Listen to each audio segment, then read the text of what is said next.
ನಕಲಿ ರಾಯಲ್ಟಿ ಸೃಷ್ಟಿಸಿ ಚಿಂಚೋಳಿಯಲ್ಲಿ ರಾಜಾರೋಷವಾಗಿ ಅಕ್ರಮ ಮರಳು ಸಾಗಾಟ. ಕಲಬುರಗಿ ಜಿಲ್ಲೆಯ ಚಿಂಚೋಳಿ ತಾಲೂಕಿನ ಪೋತಂಗಲ್ ನಿಡಗುಂದ ಮೂಲಕ ಸೇಡಂನ ಹಾಬಾಳದಿಂದ ಮರಳು ತುಂಬಿದ ಟಿಪ್ಪರ್ಗಳು ಸಂಚರಿಸುತ್ತಿದ್ದು, ಸಾರ್ವಜನಿಕ ರಜೆ ಇದ್ದರೂ ಕೂಡ ಬೆಳ್ಳಂಬೆಳಗ್ಗೆಯಿಂದ ರಾತ್ರಿಯವರೆಗೂ ಮರಳು ತುಂಬಿದ ಟಿಪ್ಪರ್ಗಳು ಸಾಗಾಟ ಮಾಡುತ್ತಿವೆ.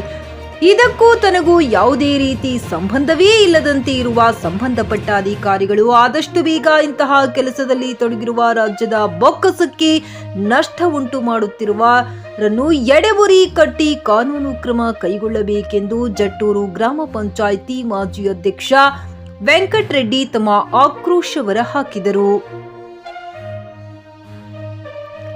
ಸುದ್ದಿಗಾರರೊಂದಿಗೆ ಮಾತನಾಡಿ, ರಾಯಲ್ಟಿನಲ್ಲಿ ಸಮಯ ತೋರಿಸಿದ್ದೇ ಬೇರೆ ಹಾಗೂ ಟಿಪ್ಪರ್ಗಳ ಸಮಯ 3 ರಿಂದ 4 ತಾಸು ಹೆಚ್ಚು ಇದ್ದು, ಸ್ಥಳ ಬಸವ ಕಲ್ಯಾಣದ ರಾಜೇಶ್ವರ್, ಬೀದರ್, ಆಲೂರು ಹಾಗೂ ಇತರೆ ಕಡೆ ಇದ್ದು, ಈ ಮರಳು ಟಿಪ್ಪರ್ಗಳು ನಿಡಗುಂದ, ಸುಲೇಪೇಟ್, ಚಿಂಚೋಳಿ ಇತರೆ ಖಾಸಗಿ ಕಾರ್ಖಾನೆಗಳಿಗೆ ಸಾಗಾಟವಾಗುತ್ತಿವೆ.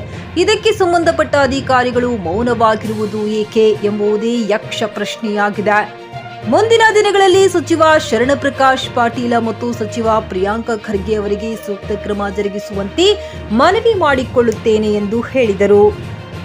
ಸೇಡಂ ಮಂಡಲದ ಬಿಜೆಪಿ ಅಧ್ಯಕ್ಷ ಶಿವಶರಣಪ್ಪ ಮೆಡಿಕಲ್ ಸುದ್ದಿಗಾರರೊಂದಿಗೆ ಮಾತನಾಡಿ, ಏಪ್ರಿಲ್ 10 ರಂದು ಮಹಾವೀರ ಜಯಂತಿ ಪ್ರಯುಕ್ತ ಸಾರ್ವಜನಿಕ ರಜೆ ಇದ್ದರೂ ಕೂಡ ಮರಳು ಸಾಗಾಟ ಮಾಡುತ್ತಿದ್ದು, ಇಬ್ಬರೂ ಮಂತ್ರಿಗಳು ಇರುವ ಕ್ಷೇತ್ರದಲ್ಲಿ ಕಾನೂನು ಯಾವ ರೀತಿ ನಡೆಯುತ್ತಿದೆ ಎಂಬುದು ಕೈಗೆ ಹಿಡಿದ ಕನ್ನಡಿಯಾಗಿದೆ. ಕೇವಲ ಒಂದು ರಾಯಲ್ಟಿ ತೆಗೆದುಕೊಂಡು ಹಲವು ಬಾರಿ ಟಿಪ್ಪರ್ಗಳಲ್ಲಿ ಮರಳು ತುಂಬಿಕೊಂಡು ಮಾರಾಟ ಮಾಡುತ್ತಿದ್ದಾರೆ. ರಾಯಲ್ಟಿನಲ್ಲಿ ಕೇವಲ 19 ಟನ್ ಎಂದು ನಮೂದಿಸಿದರೂ ಸುಮಾರು 40 ರಿಂದ 50 ಟನ್ ಮರಳು ತುಂಬಿಕೊಂಡು ಸಾಗಾಟ ಮಾಡಿ ರಾಜ್ಯದ ಬೊಕ್ಕಸಕ್ಕೆ ನಷ್ಟ ಆಗುತ್ತಿದ್ದು, ಪ್ರಕಾಶ್ ಪಾಟೀಲರು ಕಂಡು ಕಾಣದಂತೆ ಕುಳಿತಿರುವುದು ಸಂಶಯಕ್ಕೆ ಹಾದಿ ಮಾಡಿಕೊಂಡಂತಾಗಿದೆ ಎಂದು ಹೇಳಿದರು.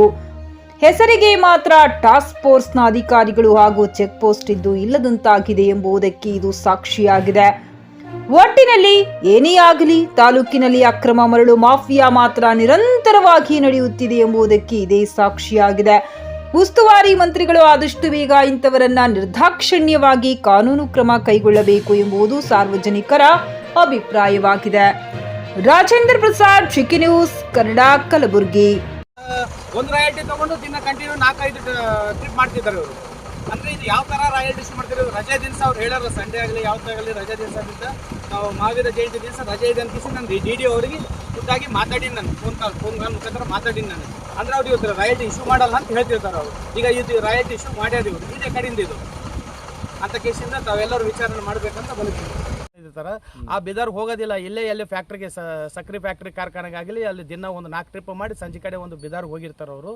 ನಾವೆಲ್ಲ ಕೇಳಿದಾಗ ಬಿದರ್ ರಾಯಲ್ಟಿ ಅಂತ ಹೇಳ್ತಾರೆ. ನಾವು ಬೆಳಗ್ಗೆ ಮುಂಜಾನೆ 5ಕ್ಕೆ ರಾಯಲ್ಟಿ ಇಶ್ಯೂ ಆಗಲ್ಲ. ಅವ್ರ ಬೆಳಗ್ಗೆ ಮುಂಜಾನೆ ಗಾಡಿಗಳು ಹೋಗ್ತಿರ್ತಾವೆ. ಯಾವತ್ತು ಇದನ್ನು ಪ್ರತಿದಿನ ಒಂದು ವಾರಲಿಂದ ನೋಡ್ತಿದ್ದು. ಮತ್ತು ಸಂಜೆ ಕಡೆ 11 ತನಕ ರಾಯಲ್ಟಿ ಅದಂತ ಕೇಸಿಂದ, ಅಂದರೆ ಟೈಮ್ ಏನಾದ ರಾಯಲ್ಟಿ ಇದೆ ಅನ್ನೋದು ನಮಗೆ ಆಫೀಷಿಯಲಿ ಪಕ್ಕ ನಮ್ಮ ಏನು ಮಾಹಿತಿ ಬೇಕಾಗಿದೆ. ಅಂದ್ರೆ ನೀವು ಸಾರ್ವಜನಿಕ ರಜೆ ದಿನದಲ್ಲೂ ಕೂಡ ಇದು ಅಕ್ರಮವಾಗಿ ಮರಳು ಇದು ಮಾಡ್ತಾರೆ ಅಂತ ಹೇಳ್ತೀವಿ. ಇವತ್ತು ಮಹಾವೀರ ಜಯಂತಿ, ಇವತ್ತು ಸರ್ಕಾರ ರಜೆ ಇದೆ. ಆದ್ರೂ ಇವತ್ತು ನಾ ಗಾಡಿ ಇಲ್ಲೇ ನಿಂದಿರಿಸಿ ನಾನು ನಿಂತೀನಿ, ನಿಮಗೆ ಮಾಹಿತಿ ಕೊಡ್ಲಕತ್ತೀನಿ. ನಮ್ಮಲ್ಲಿ ರಾಯಲ್ಟಿನೇ ಇದೆ. ನಾ ಆಫೀಸ್ ಡಿ ಅವ್ರು ಕೇಳಿ ನಾನು ಸರ್ ರಾಯಲ್ಟಿ ಇವತ್ತು ಇಶ್ಯೂ ಮಾಡಿರಿ ಹೆಂಗಂತಂದ್ರೆ, ಇಲ್ಲ ನಾವು ಮಾಡಿಲ್ಲ, ಇವತ್ತು ರಜೆ ದಿವಸ ಇತ್ತು, ಯಾವತ್ತು ರಜೆ ದಿವಸದಲ್ಲಿ ನಾವು ಮಾಹಿತಿ ನಾವು ಇದು ರಾಯಲ್ಟಿ ನಾವು ಇಶ್ಯೂ ಮಾಡೋದಿಲ್ಲ ಅಂತ ಅವ್ರು ಹೇಳಿದ್ರು. ಆದ್ರೂ ನಾವು ಲಾರಿ ನಿಂದಿರಿಸಿ ಕೇಳಿದಾಗ ನಮ್ಮಲ್ಲಿ ರಾಯಲ್ಟಿ ಅಂತ ತೋರಿಸಿದ್ರು. ಅದೇ ಇದು ರಾಯಲ್ಟಿ ಎಲ್ಲಿಂದ ಬಂತಿದ್ದು? ಅಂದ್ರೆ ಇದ್ರೊಳಗೆ ಅಧಿಕಾರಿಗಳು ಹಿಡ್ಕೊಂಡು ಎಲ್ಲ ರಾಜಕಾರಣಿಗಳು ಎಲ್ಲರೂ ಶಾಮೀಲಾರ ಅಂತ ಹೇಳ್ತಾರೆ. ನಾ ಅದೇ ಅಂತೀನಿ. ನಾನೀಗ ಎಲ್ಲರೂ ಶಾಮೀಲ್ ಇದ್ದಿದ್ದಕ್ಕೆ ಇಷ್ಟು ಅವರು ಓಪನ್ ಆಗಿ ದಂಧ ಮಾಡ್ತಿದ್ದಾರೆ. ನಮ್ಮ ಆಗಾಕ ಬಂದು ಈಗೆಲ್ಲ ಕೆಂಪು ಸ್ಟ್ಯಾಂಡ್ ಎಲ್ಲ ಹಳದಾಗ ನಾವು ಅದೇ ಹೇಳ್ತೀನಿ. ನಾನು ಅವ್ರು ತೊಗೊಂಬೋದು 10 ಟನ್ ರಾಯಲ್ಟಿ ತೊಗೊಂಡು 45 ಟನ್ ಗಾಡಿ ಓಡಿಸ್ತಾರಪ್ಪ ಅಂತಂದರೆ, ನಮ್ಮ ಮೊದಲೇ ಹಳ್ಳಿ ರೋಡ್ ಇವು 20 ಟನ್ ರೋಡ್ಗಳು ಕೆಪಾಸಿಟಿ ಇದ್ದ ರೋಡ್ಗಳು ನೀವು 40 ಟನ್ ಗಾಡಿ ಓಡಿಸ್ತಾ ಇದ್ದದಪ್ಪ ಅಂತಂದರೆ ಮತ್ತೆ ಸೈಡ್ನೂ ಕೊಡಲ್ಲ ಅವರು. ನಾವು 2 ವೀಲರ್ ಮೇಲೆ ಬಂದ್ರೆ ಅವ್ರು ಸೈಡ್ನೂ ಕೊಡಲ್ಲ. ಅಂದರೆ ಇಷ್ಟು ಇನ್ಲೆಗಲಿಂದ ಬರ್ತಾರಪ್ಪ ಅಂದರೆ ಇದ್ರಾಗೆಲ್ಲ ಇದು ಸರ್ಕಾರದಲ್ಲಿರೋ ವ್ಯವಸ್ಥೆ ಎಲ್ಲ ಸರ್ಕಾರ ಸಹಾಯ ಇರಬೇಕು ಅವರಿಗೆ. ಅದಕ್ಕೆ ಅಷ್ಟು ಬಾಜಪ್ತ ಮಾಡ್ತಿರ್ತಾರೆ ಅವರು. ಅದಕ್ಕೆ ದಯವಿಟ್ಟು ತಾವೇನದಲ್ಲ ನ್ಯಾಯಕ್ಕಾಗಿ ತಾವು ಸಹಕಾರ ಮಾಡಿರಿ. ಇನ್ಲೀಗಲ್ ಆಗಿ ದಂಧ ಮಾಡೋರಿಗೆ ಸಹಕಾರ ಮಾಡಬೇಡ್ರಿ. ಈ ಒಂದು ವ್ಯವಸ್ಥೆದಲ್ಲಿ ಇದಂಥ ಎಲ್ಲರಿಗೆ ನೀವು ಕಡವಾಣೆ ಹಾಕಬೇಕಂತ ತಮ್ಮಲ್ಲಿ ವಿನಂತಿ. ಈ ಕಡವಾಣೆ ನೀವು ಮಾಡಿಲ್ಲ ಅಂದರೆ ಮುಂದೆ ನಾವು ಬೇರೆ ನಮ್ಮ ಪ್ರಯತ್ನದಿಂದ ನಾವು ಇದು ಸಂಘಟನಾ coat pant, sherwani, suiting, shirting, sari, dress material ಹಾಗೂ ಮದುವೆ ಸಮಾರಂಭಗಳ ಎಲ್ಲಾ ತರಹದ ಬಟ್ಟೆಗಳು ಹೋಲ್ಸೇಲ್ ದರದಲ್ಲಿ ಲಭ್ಯ. ಹಾಗಿದ್ರೆ ಎಂದೇ ಭೇಟಿ ನೀಡಿ ಆರ್ಕೆ ಫ್ಯಾಷನ್ ಕಲೆಕ್ಷನ್, ಬಸ್ ನಿಲ್ದಾಣ ಎದುರುಗಡೆ, ಹುಮ್ನಾಬಾದ್. ಹೆಚ್ಚಿನ ಮಾಹಿತಿಗಾಗಿ ಸಂಪರ್ಕಿಸಿ 8660601957.